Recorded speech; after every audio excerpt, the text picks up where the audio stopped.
really happy. Welcome everyone to our global read. We're really happy that you're here with us.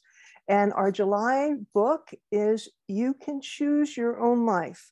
And if you had an opportunity to read our last newsletter, we recommended that though this book seems to be for middle school folks, it's certainly for their parents, their teachers, their grandparents, and anyone who comes in contact with them, helping them to begin to think just a little bit differently about the kinds of choices that we make in life. And we have both authors with us today, Barbara Kerr, and we're happy to welcome Barbara back because she was one of our lead coordinators with the Charter for Compassion for a number of years and helped start the Charter Education Institute. And some of you who will be listening to this recording will remember that she also has been one of our instructors for emotional intelligence. And her co-author, Barry Sommer, and we hope that he will become part of the Charter family as well. And the person who is acting today as our facilitator host is Olivia McIvar. And for some of you again who have been with the Charter in the past know that Olivia is the current lead coordinator for the Charter Education Institute, and she is many things in the Charter. And we are excited to have all three of them today. And I'm going to turn this over to Olivia and she'll start the session. And I'll join you again in just a bit towards the end. Thank you so much. Thank you, Marilyn. And before I begin, I just want to acknowledge where my feet touch the ground. And I am on the ancestral and unceded territories of the Coast Salish peoples in British Columbia, Canada. So welcome everyone, whether it's your morning, your afternoon, or your evening. Thank you for being with us today.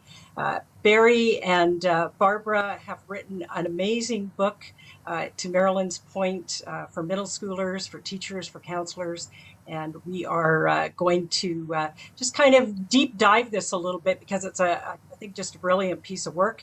But before we do, I just want to let you know who our guests are and give you a little bit of their bio, a little bit of their background. So we're going to start off.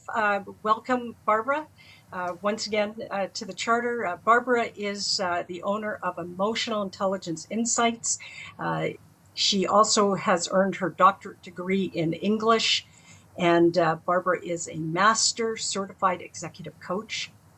She was the tenured professor at College of the Sequoias and later served as a consultant to colleges and universities across Washington State. She is the author of an adult novel, and I got to say this title has me very intrigued, so much so that I've got to buy the book. And it's called Letters to My Husband's Analyst. It sounds wonderful. And also the author of an adult, young adult book called Laughter for Shezpera. She has published a workbook on workbook for enhancing emotional intelligence, and which has also been part of her course that she has run on multiple occasions with the Charter Education Institute on emotional intelligence for a compassionate world. Welcome, Barry. A little bit about yourself. Barry is an educational psychologist, marriage, family, and child therapist, as well as a consultant in private practice in California. He is also the director of special education for the Pixley Union School District and has served as the prevention consultant to Visalia Unified School District, as well as on their self-esteem task force. Barry also serves as a facilitator in the Tulare County Delinquency Prevention Council. Now, it's very clear by those bios that both of these individuals are very highly credentialed as well as expertise in this topic, and the topic being decision-making for developing adults. Now, I got to tell you, as I read the book, I absolutely, without question, adore it. And part of the reason for this is part of me said, seriously, where was this book when I was the parent of a young adult? And the other part of me now thinks of this book with my grandparent hat on.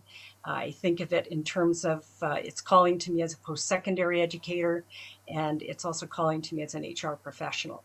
And the reason for that, I would say the reason for that is because the youth of today, who you're reaching out to, become our young workers of tomorrow, who then become eventually our emerging leaders.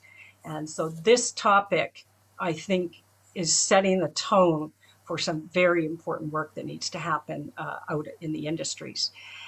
So what I'd like to do is just hand it over to you at this point, and I have a couple of questions that I want to start us off with. One is if you could begin by giving us kind of a broad brushstroke overview of your book. Tell us a little bit about it. Tell us who's it for exactly from your perspective. So whoever feels comfortable to get us started. We haven't kind of worked out who answers what, but if it's okay with you, Bear, I'll start with that one. Sure.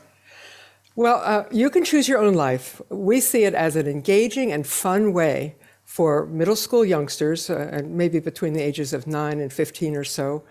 So it could be expanded a little bit, but a good way for them to learn about responsible decision making in a safe environment. It has a unique format, that is that anyone reading it goes through a series of choices and then consequences, leading to finally a short-term prediction and a long-term prediction. There could be 5 or 6 times when they have to make a choice, sometimes turning around a decision. There are 5 different stories, and so a student can choose by topic, for example. The first one is who's in charge. It's about managing embarrassment and anger when a teacher has embarrassed a student.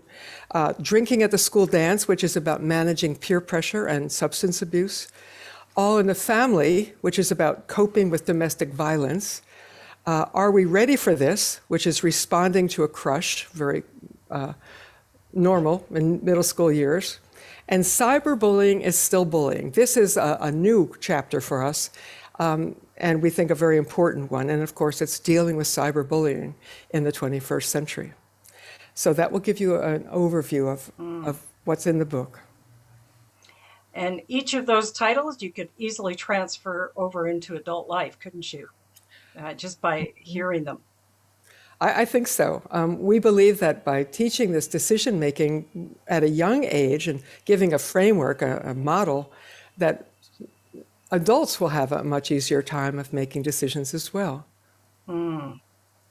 Anything you want to add to that, Barry? Well, I just want to suggest that the estimate is that adults in the U.S. are making about 3,500 decisions a day.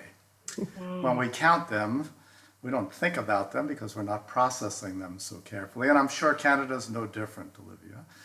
But when we think about the vast numbers of decisions we make automatically, we recognize that we've developed a format, a structure, a way of thinking, metacognition that allows us to move through our day with good outcomes to our decisions, but many young people aren't equipped with that kind of structure, and that's what You Can Choose Your Own Life was designed to deliver.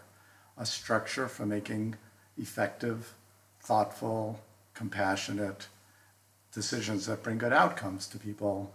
And we practice them in very diverse and different kinds of situations that allow the learners, the young people, to make decisions that work out really well, or maybe not so well for them, that they can come back and understand what might have worked out better for them. So it's a practice for making life decisions in significant ways that, as Barbara suggested, remain safe because they're practice scenarios. And so I want to, you're talking about practice choices. I've got a real curiosity around and I know this may be a little bit off topic, but I'm just really curious. As co-authors, you both had to make a choice. This book originally came out in 1992, and here you are back again. It came out again in 21. And so I'm just very curious. All authors have a drive or a motivation that goes behind what brings them to this topic. Why did you choose to revise this book all these years later? Okay, Bear, do you want to start on that one? Sure. Well, we feel like it's still an incredibly relevant contemporary model, so we wanted to bring it back to the surface. But when we wrote the book in its first edition, we didn't have the capacity to organize it electronically as an ebook so that you could click to the pages to make decisions and see how they worked out. Now we have that capacity, and so we thought it really valuable to review the book and add some contemporary chapters to it that would make it relevant for today's audience. We also made the text much shorter than before, and which really meets the 21st century audience, which is very used to reading online. You know, there's not long text, there's small paragraphs and quick reading. So we've also managed to do that. There's also a current movement in public and charter education in North America that includes good resources in SES, in social and emotional learning, SEL. And there's very good evidence that our model, which is about decision making, builds agency amongst people, children, adolescents, pre-adolescents, preteens. If you have agency, you have autonomy. If you have autonomy, you're motivated. And if you're motivated, you're empowered. These are the kind of people we want working for us, working with us, living next door, marrying our children, becoming the leaders of the future. So we feel like it's still a very, very important issue that is a core component of emotional intelligence and can be a core component of any programmatic social and emotional learning program. Yeah, and I would like just to add to that, for those educators in the audience, you probably know about CASEL, which is the Consortium for Academic, Social, and Emotional Learning, sort of the resource center for many SEL programs. And one of the 5 major areas of their model is responsible decision making. And we think this would be a great asset to SEL programs. Thanks for explaining that, because I think a lot of people might not understand SEL as part of their. You would probably if you're an educator and it's a part of your curriculum, but if not, is there kind of an easy way to work to maybe on a T-shirt if you had to spell it out? What would SEL really mean for somebody who doesn't understand it? It would be a simple. Do you have a good idea? Well, social and emotional learning is, of course, not that long, but if you have any ideas, I'd love to hear them for a T-shirt. For me, I characterize them as the lifelong learning skills that leave us being successful that are non-academic in nature. Yes. So they're interpersonal skills, the ability to listen, to value culture, to be compassionate and caring, to be empathetic. Those are the typically called in HR soft skills that lead to good employees, good relationships, poor relationships.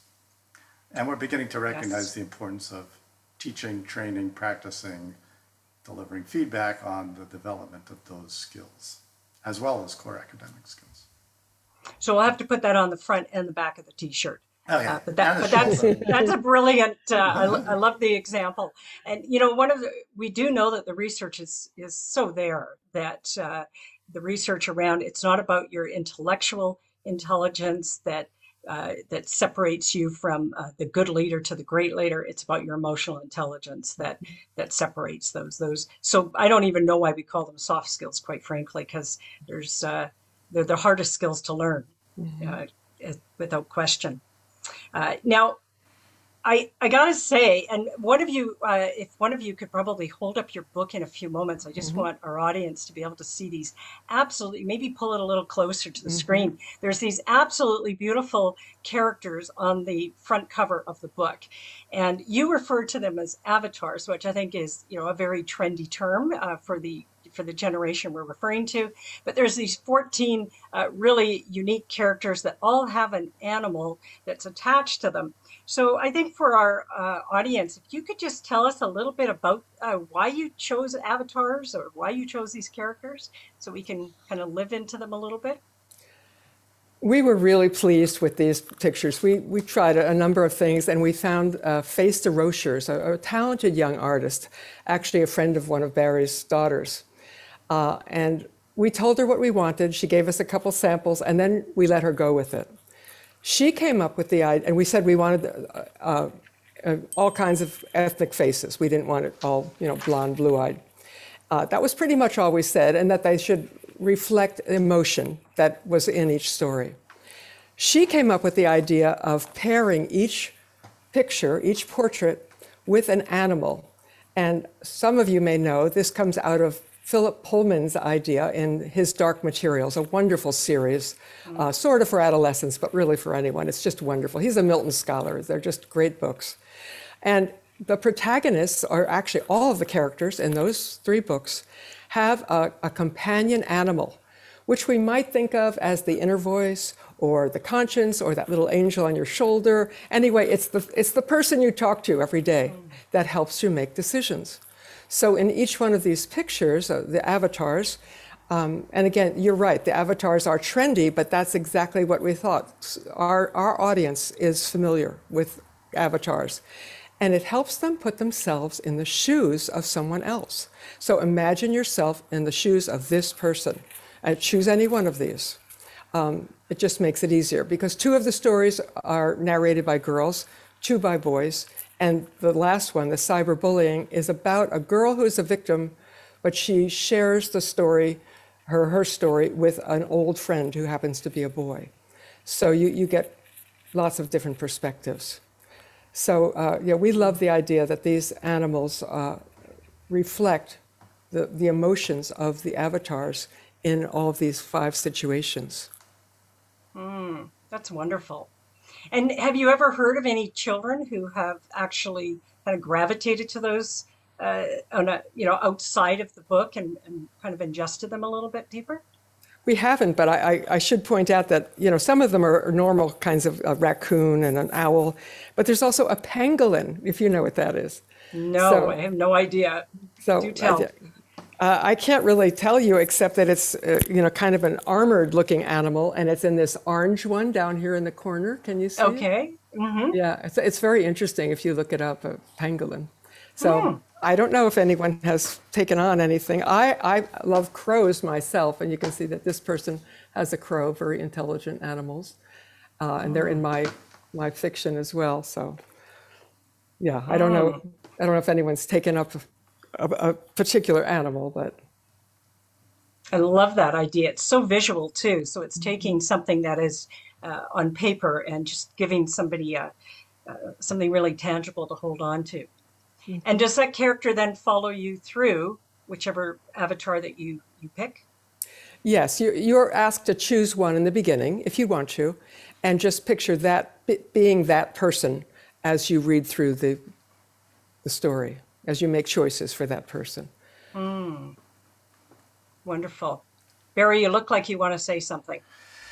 Just that the other visual part of You Can Choose Your Own Life is the actual decision-making model, Olivia, where there's a real structure that starts with, what am I deciding about? What's the question that I have to face? And what information do I need? A step that's often overlooked, particularly by young people. Gathering all the essential information, beginning to brainstorm some alternatives, and our model allows for 3, but sometimes there's 20. But often we're pushing young people to identify at least 3 and not just a duality of decisions. The opportunity to weigh in on the benefits and the consequences to each of those decisions, a very core component of the visual model is what's most important to me? What do I value?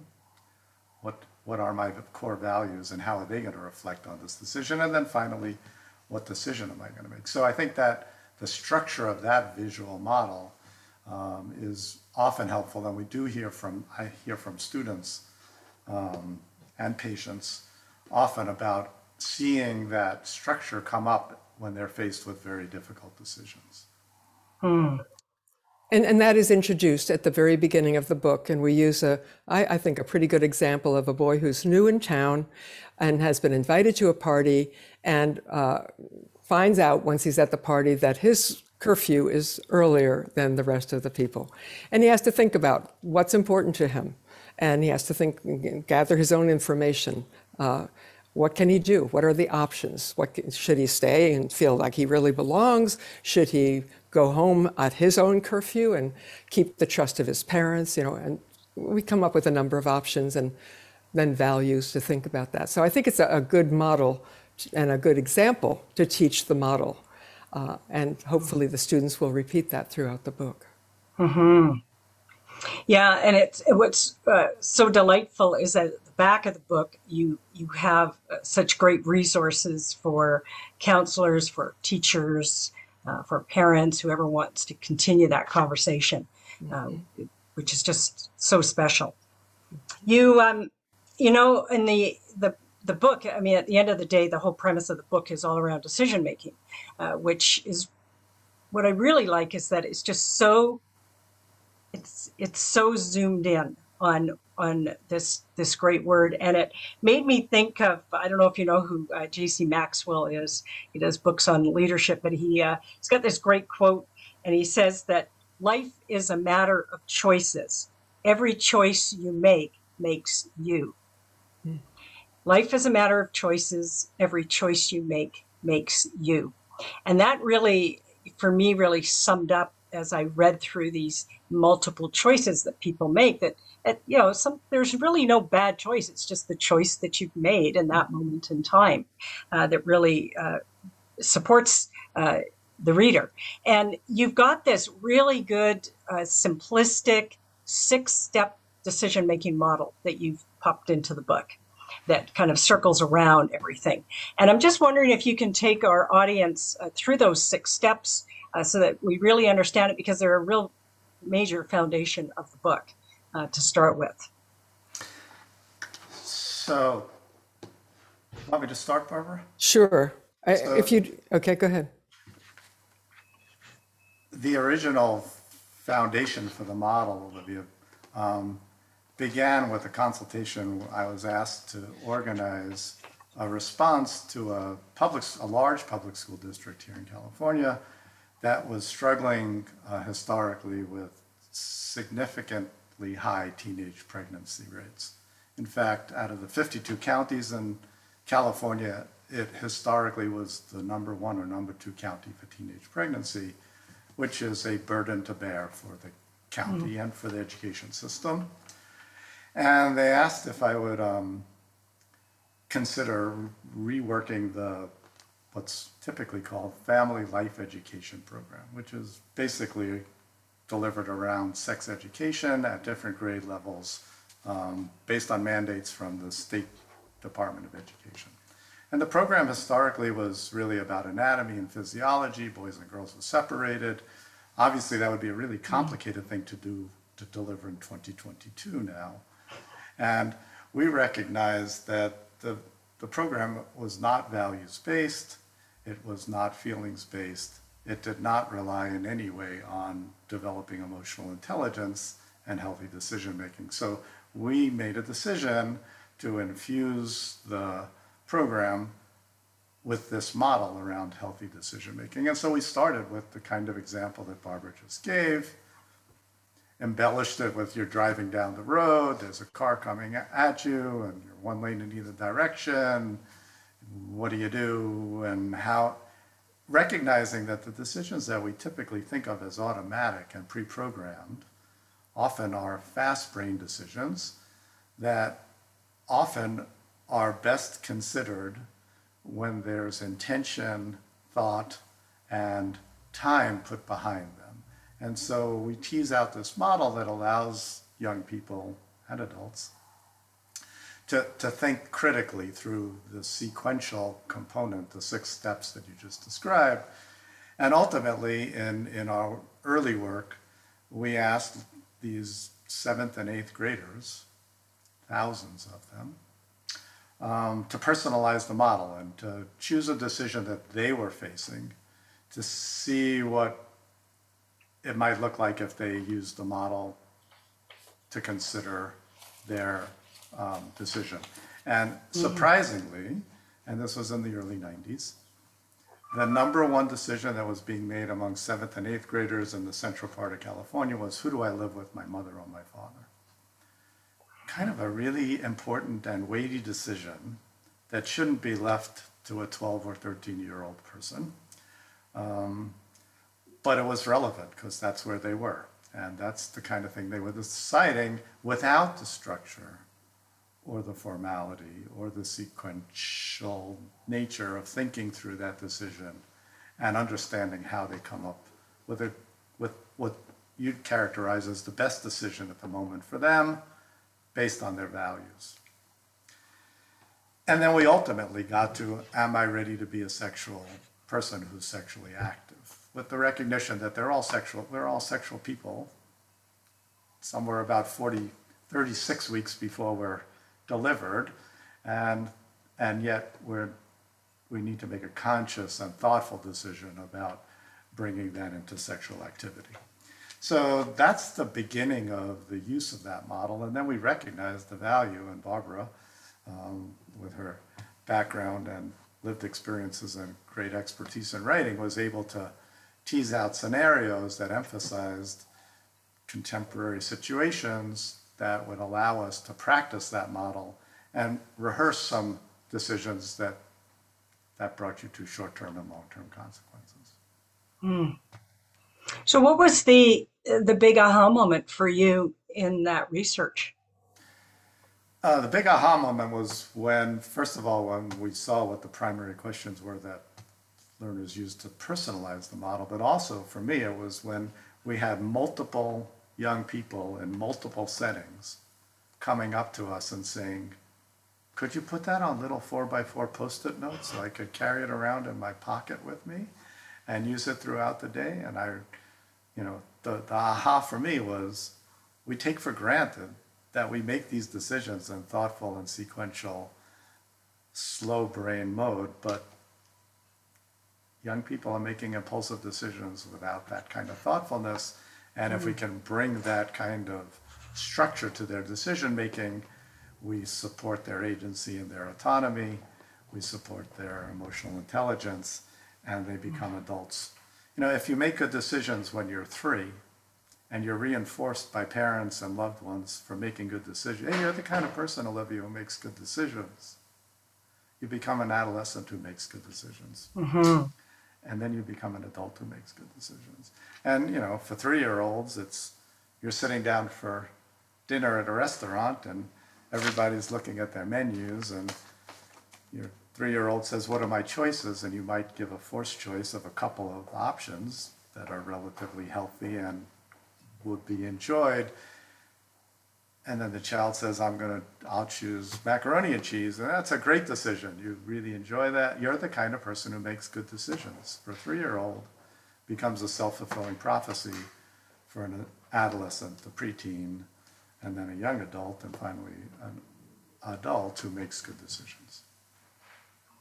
And we can see that really playing out intergenerationally, how we have some generations where it was command and control type of parenting to a lot of what we see now, so much more educated from a parent perspective, from an educator's perspective of offering these choices to children, hopefully teaching them a bit.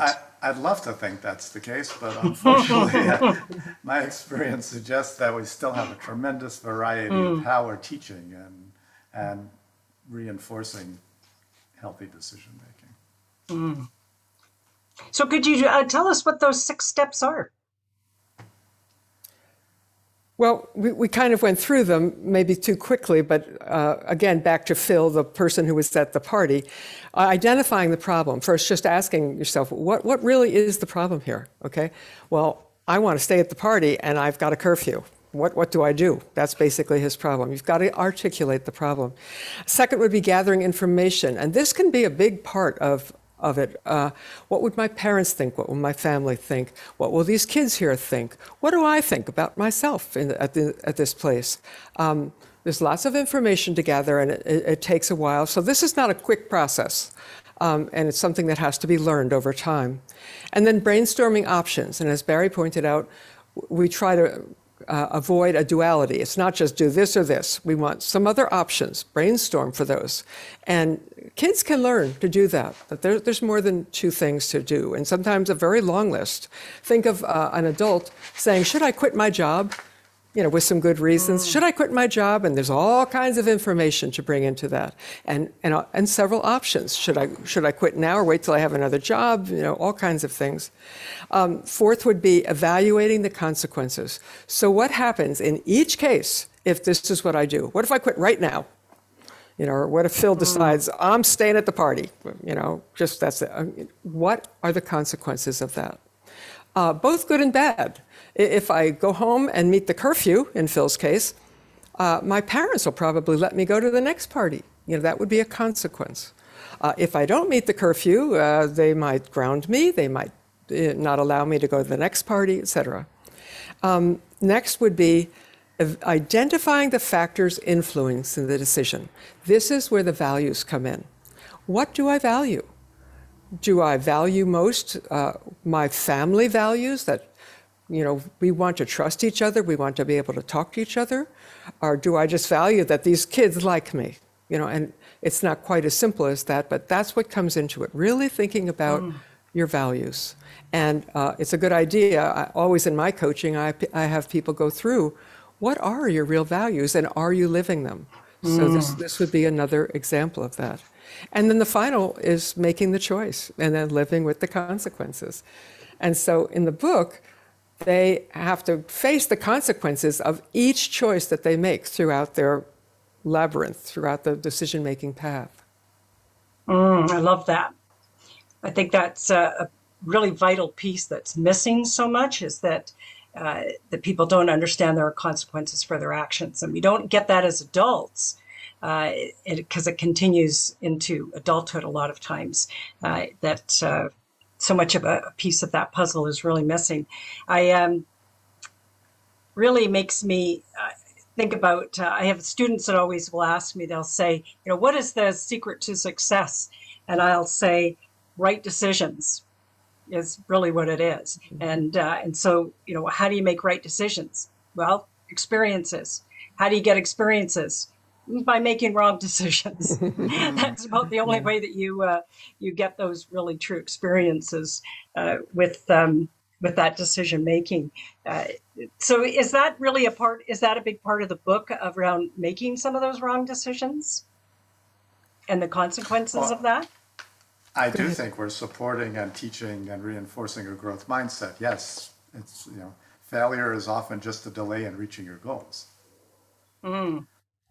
You need to find a different direction. You need to consider something you hadn't formally considered, or switch directions. But I think we're working to be less judgmental about decisions being good and bad. Do they bring the outcome that's desired? We like to refer to them as maybe good decisions and risky decisions. And we actually, in the instructor's manual, encourage kids to go ahead and make a risky decision in this very safe environment. Find out what happens. And then they can also learn as they make further decisions, because again, it's a pathway, they can sometimes turn that around by making a better decision. An example would be in our cyberbullying chapter, the boy who is helping the girl, who's kind of a victim of cyberbullying, thinks he's gonna go out and try to find these people who are bullying. it may or may not be a good decision. Again, no judgment. But he does find out, at least in some pathways, that it's not the best decision. And so he's able to turn that around at another point when he goes to a trusted adult, which is kind of what we would like in the beginning. But, these kids are going to make their own decisions. But yeah, just as you said, was it the Maxwell quote? We are our decisions make us. They end up in a short-term prediction, what happens kind of right away. But we also had great fun with long-term predictions. What would happen to this person with this pattern of decision-making, say 10, 20 years out? What are they doing with their lives? And if they come up against a similar or somewhat similar problem, how do they deal with it? And as Barry said, you have to make good decisions as a 3-year-old, as an adolescent, as an adult. And I actually loved that part about the long-term prediction, because I think it takes the students or the reader into a very different place of looking at their life from 30,000 feet almost. There's something actually. I'll just jump to that question around some of the insights around that particular piece around safe risks, of how important it is for these readers to be able to take some safe risks.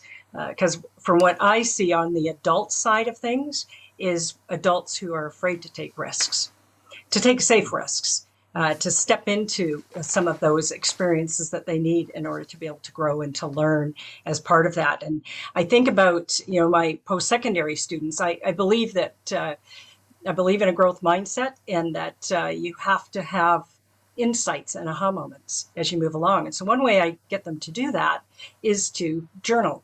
And one of the questions is around growth mindset. What is an area that you would like to grow on that they need to journal? Now, this astounds me. Year after year, I am teaching adult students leadership, and 40 to 50% of them put down as their growth opportunity decision making. And so, is there a difference between the decision making for kids and the decision making for adults? Do those steps apply just as equally? Any thoughts around that? Well, we sure wish they had read the book. I wonder if that would shift any of their perspective. Please help us with that. But I think Carol Dweck, the person who taught us about growth mindset and has done much of the research, would suggest that some of the primary teaching is that the brain is like a muscle.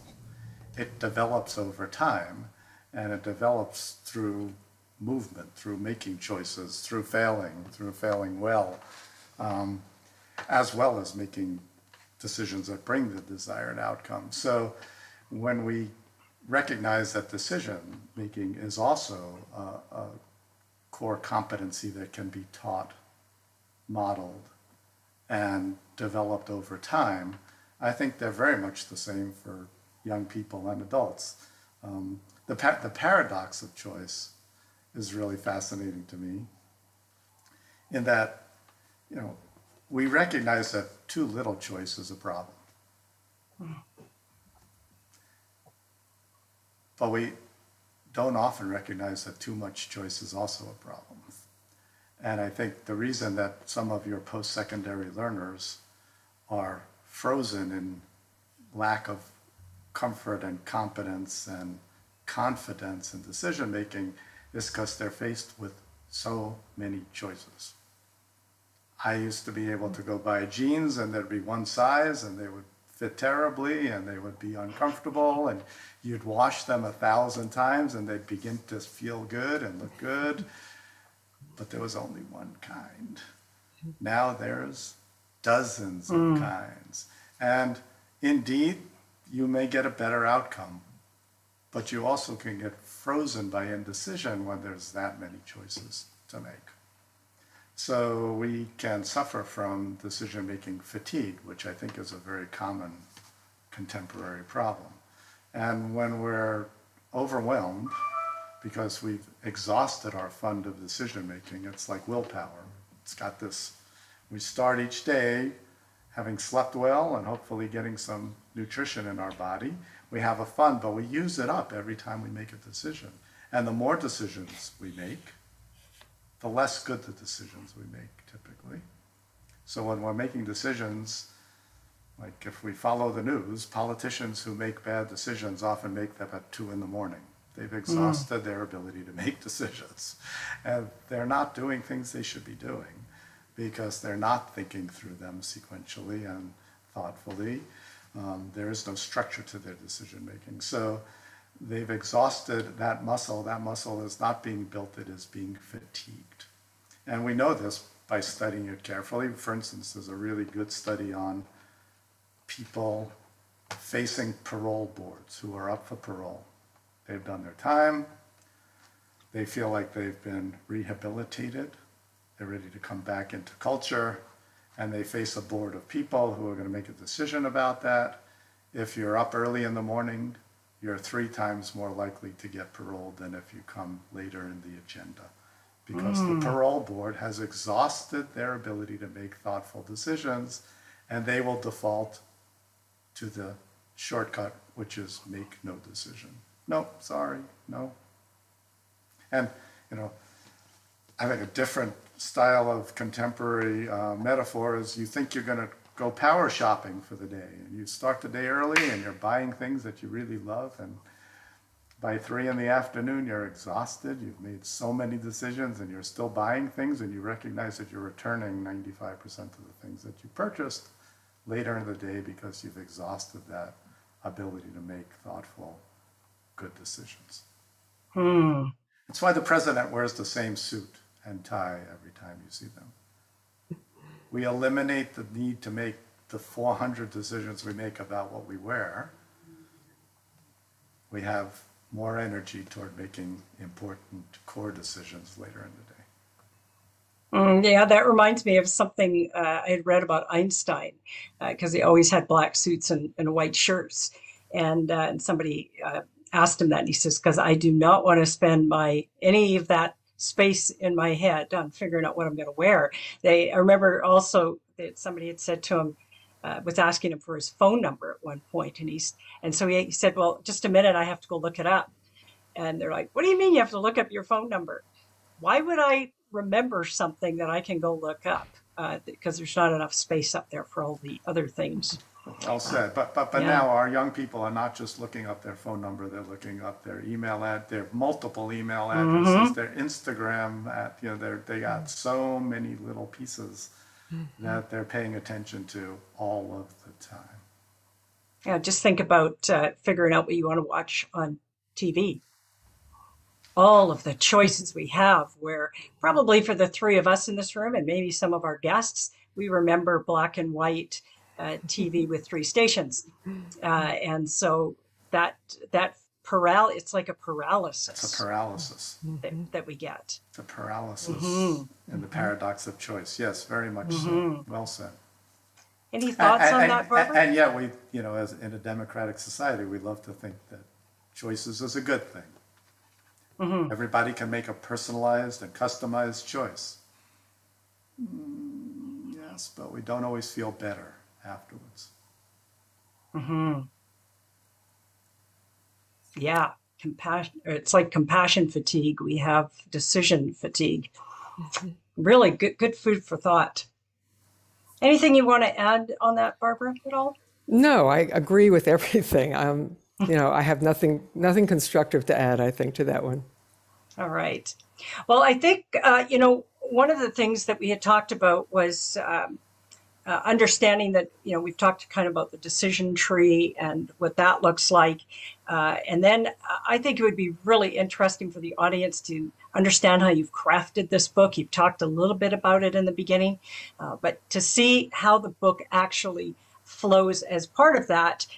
Would you like to share a story with us? I would love to. I think that's the best way to understand the book. And nobody reads it from page 1 through however many it is, 225 or whatever, because you go through these different stories. So I'd like to take you through a story.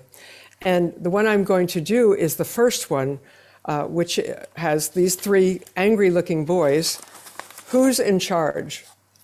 As you can see, they look somewhat different, and they have different companions. So I'd like you to imagine yourself as, let's say, a 12-year-old boy who's in a classroom, in a math classroom, and he's kind of bored and not really paying attention, and here's what happens. Imagine yourself in this situation. You are sitting in your math class at Riverside Middle School. The teacher, Mr. Korda, tries to explain a complicated math concept, but you can't concentrate on what he is saying. Instead, you're drawing a picture. It's a portrait. Although it looks good, the right eye needs more work, and you begin to lightly erase around that area when Mr. Korda walks up behind you and snatches up your drawing.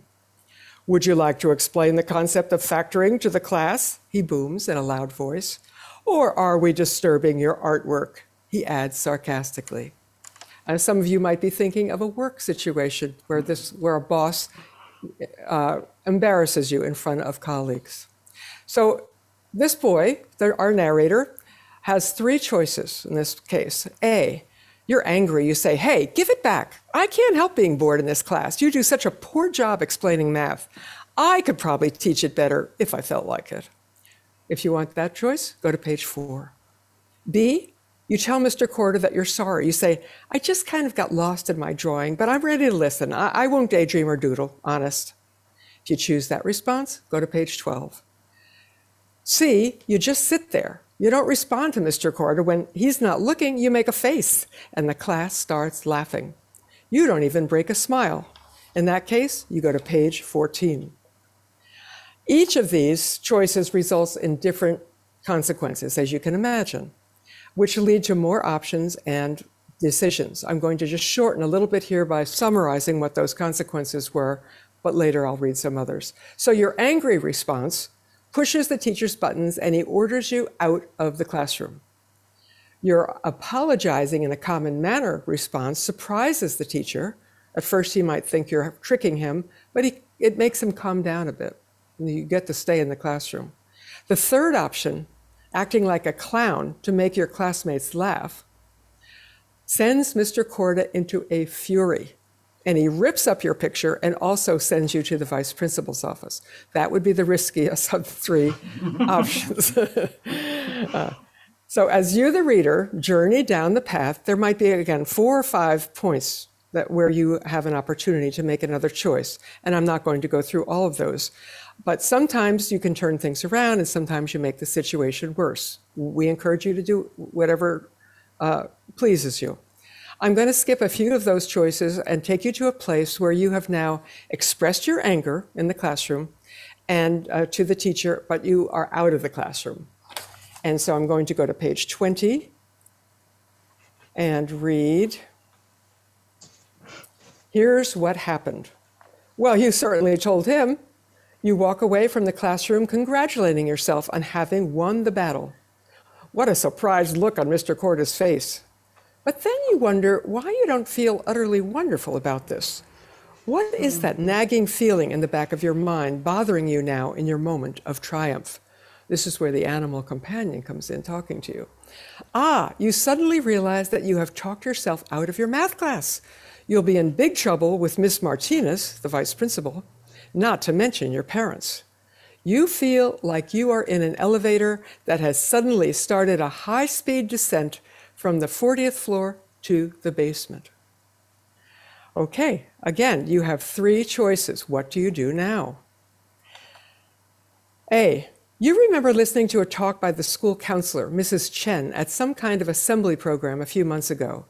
She said that students could come to her with any sort of problem and she'd try to help. You head for her office. Go to page 28. B, you consider walking right out the front door of the school, but where would you go? All your friends are at school, your parents are at work. You decide to keep walking right out of the door of the school anyway and head for home. Surely a risky decision. C, you ask yourself, what have I done? Sure, I've won the battle with Mr. Korda, but I'm going to lose the war. Your parents will probably ground you for 99 years. You decide to try talking to Miss Martinez before she hears from Mr. Korda. So again, there's a few more choices, but I'm going to skip to a short-term and a long-term prediction, which is the end for this particular student's choice path. And I'm going to go to page 44. I think there are about 50 pages in this whole thing. Oh, there are, by the way, there are 12 short-term predictions and 12 long-term predictions for this one chapter. So there's many ways to get to an end. So here's one short-term prediction. Your math grade hovers around a C. You seem to be able to get by, but you can't seem to get interested enough to work at it and get a good grade.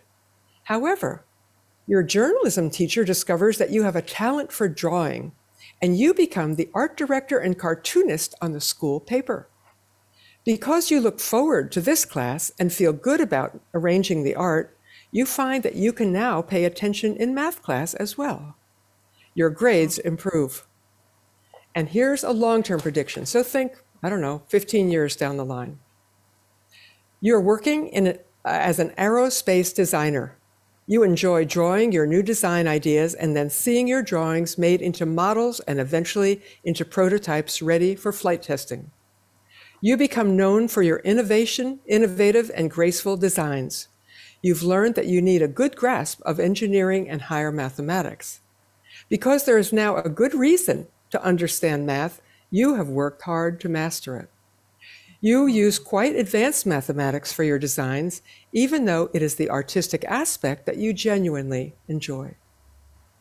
So that is an example. Bravo. That is just, it is so engaging of a read. It really is. And it's such fun to either flip the pages, or for me, I was using the ebook. And so you just click in, and it's just like a video game in a sense of maneuvering around those.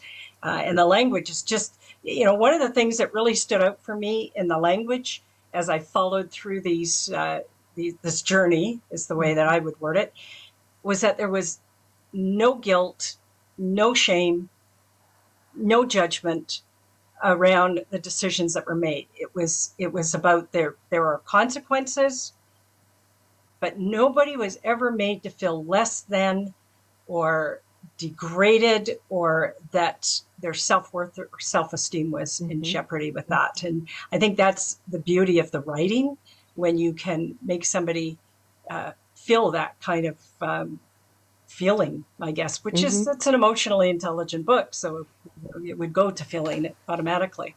And we all know that middle school students, we typically think of them as losing self-esteem and self-confidence and being more timid. And by giving them this model to make decisions about, we feel that that can help increase self-esteem and give them that empowering feeling, which I think is what you're talking about. They're empowered now. Yeah, I just want to do a shout out to our audience out there that when you get this book, and I really hope you do, that you've got to go to the back of it, where it really gives you can take that beautiful scenario you just talked about. It'll tell you how to deep dive it, how to make a lesson out of it, a lesson plan basically of how you can engage the students to further have a conversation about these different decisions. And the questions that you ask at the back are provocative.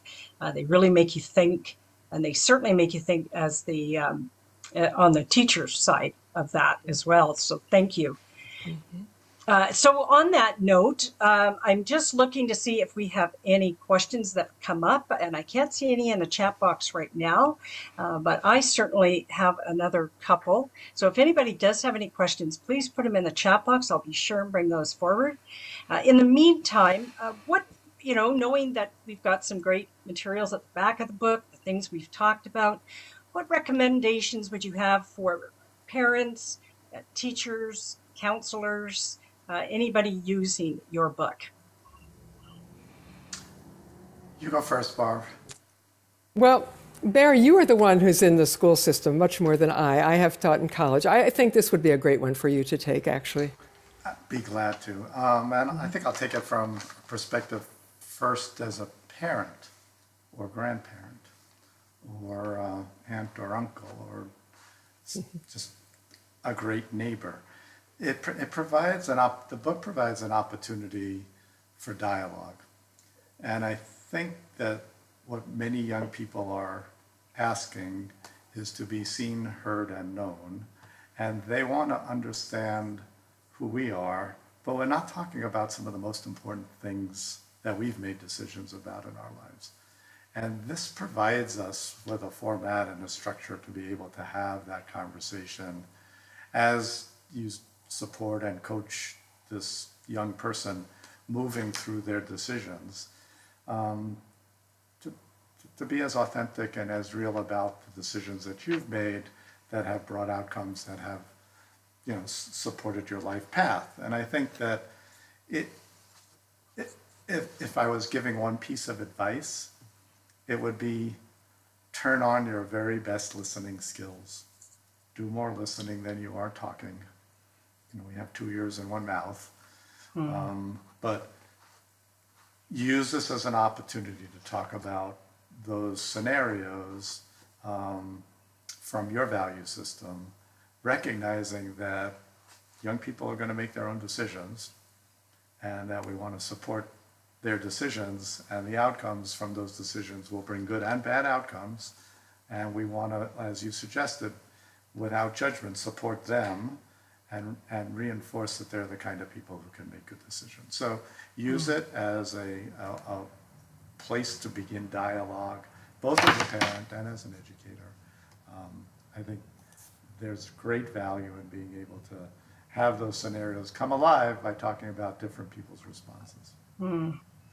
Thank you. I'm going to have to interrupt because our time is absolutely done. Oh, I had 4:56. Well, I just need a few minutes just to thank Barbara and Barry, and of course you, Olivia, for an incredibly engaging session. It was absolutely wonderful. And I was reminded of Charles Dickinson's last book that he never finished, The Mystery of Edwin Drood. And so I can envision that this could become a series of plays for kids and youth and even adults in business who would work through scenarios and then, have different groups finish the play. So in the mode of Charles Dickens, it's great. It was wonderful. I just want to remind people of some other things on our charter list of events that are coming up.